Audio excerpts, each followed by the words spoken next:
On the same day General Motors announced how it would compensate victims of its deadly ignition switch defect, the company announced 6 new recalls of nearly 8.5 million vehicles worldwide. GM today says it's aware of 7 crashes, 8 injuries, and 3 fatalities that took place in the now recalled vehicles. But in a statement, the company said there is no conclusive evidence that the defect condition caused those crashes.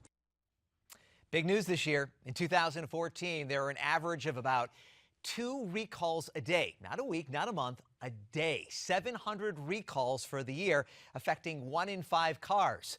All those recalls have kept Lauren Fix busy. She's done a great job keeping Newsmax viewers aware of the 60 million recalled vehicles. Lauren, that 60 million doubles the previous record set back in 2004. Is that the top auto story of 2014?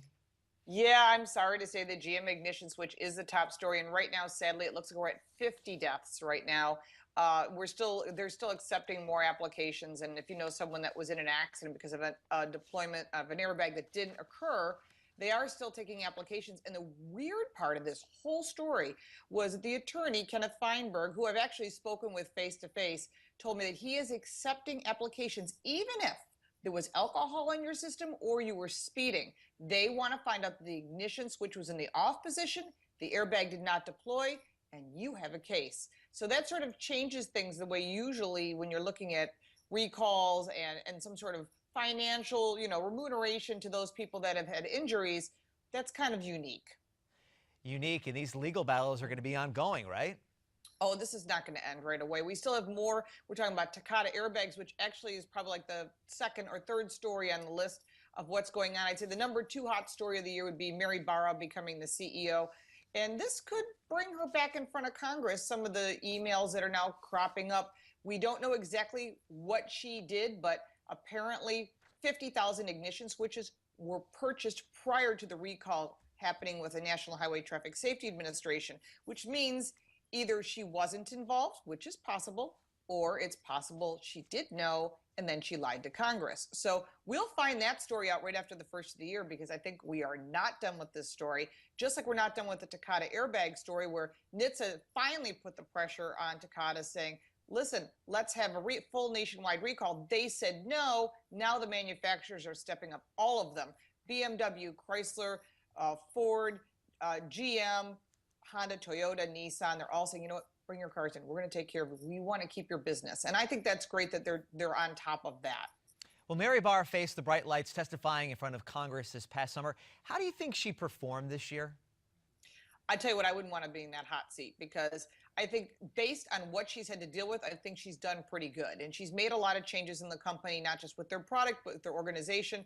She's got Mark Royce taking care of things. And I actually know him, and he really, truly is a car guy, and he is a true company man. And I think there's going to be a lot of positive changes from the both of them at the top. Of course, Mary is the key player. In addition, what you're seeing is the big changes in the product, and getting the government out of General Motors was one of the best things we could have done. Has she been a big decision maker, though? It just seems like it's more status quo coming out of GM. Well, I think she is a big decision maker because she truly is a GM engineer. She is a very smart person. She's very focused. She wants change. She understands consumers. Women make 85% of the buying and maintenance decisions, and she knows that. And because of that, I think it puts her in a very powerful position where no other manufacturer is a female in charge. Let's see what she can do. As long as she did not lie to Congress and everything has been above board, I want to see what her capabilities are, because I think there's a lot of positive things. By hiring Johan Denessen to take over Cadillac, huge plus, very smart move. But Lauren, I want to kind of call you on that one a little bit and ask you, what specifically has she done? Again, you made mention of the fact, first female to head up a major automaker, but what has she done specifically to sort of change what's going on right now with GM, the culture over there? The culture inside is much different. I talk to GM people all the time, as I'm a North American Car and Truck of the Year journalist. So we get cars, we talk to the engineers, we talk to the PR people, we talk to the salespeople. And when you hear a common denominator of things are a lot different here, no more GM nod, no more, yeah, I got it, I'll take care of that. That's all over with. And what you're seeing now is better product. Look at the Corvette and the Camaro. Yes, they have problems of the past, and yes, they're trying to work through them. But watching people take charge, she disposed of a lot of bad blood that was in the facility. And now she's working with the UAW to get better product out the door. I think that GM won't see a big changes for us as consumers for another year or two. But what she's done internally as far as changing the culture, she's done a lot already, and she hasn't been there that long. It's only been a few months, so a year just about. So let's see what she can do. I'm giving her the benefit of the doubt, not because she's a female, because usually I tend to take the side of a guy running a business like this, which is totally what you wouldn't expect from me. But she's knowledgeable. She knows the business. She understands how it works. She came from the ground floor up, and they're putting out good product. And separating Cadillac may be a positive thing. We will soon find that out.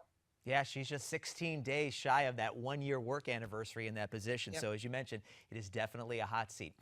I want to go from the recalls. I want to try to stay positive here. 2015, as we look at cars, they've never been more advanced from a technological standpoint, and that's adding to a lot of safety as well. Talk about some really interesting key safety features that we're seeing in the cars of the future here. Oh, we're looking at some really great things. There's some new active cruise control. They've been out for a while. You're starting to see it more and more in a common place. You're seeing it in Mercedes, of course, in BMW and Audi, but Infiniti also has it available in their vehicles. You're watching it even in the new Nissan Murano. It actually projects 2 cars ahead. So if you have a bus in front of you or a tractor trailer, the vehicle actually has radar to be able to tell that there's stopping motion in front of that vehicle and gives you a warning. And if you ignore that audible warning, that visual warning, it'll actually help you stop the car so that you don't hit the vehicle in front of you. That is a great way to keep consumers and drivers safer on the road. Cross traffic alert. If you've ever backed out of a parking spot and see another vehicle coming by you and last second you slam on the brakes, this will give you that warning. Besides, of course, a round view camera, which I totally love. Even Kia has it in their new minivan. They have it in their new Sorento. I mean, you're seeing it, the full lineup. Everyone's got it. Ford has it. GM has it. A round view camera is an excellent choice for helping you park. There's a lot of great technology coming up. Lauren Fix getting a little choked up about all this new technology. I'm so excited. She's so passionate about it, and that's why we love having her on the program. Quickly, Tesla. Yes. Anytime you bring that up, I've got my ear to the television. Tell us about 2015 and Tesla. Well, I think it's funny that all the people that were such huge fans of him, such as websites like Jalopnik, are suddenly saying, let's see what Elon Musk is going to overpromise and underdeliver this year, because it seems as though the interest in his vehicles have dropped off a bit. He's always making big promises, and he's always getting great government incentives, and he thinks of himself almost as like Iron Man. Lauren, I'm going to have to stop you there, because to be continued on Tesla. Let's see what kind of year they have in 2015. And when we come right back, we're going to talk about what's happening at the White House.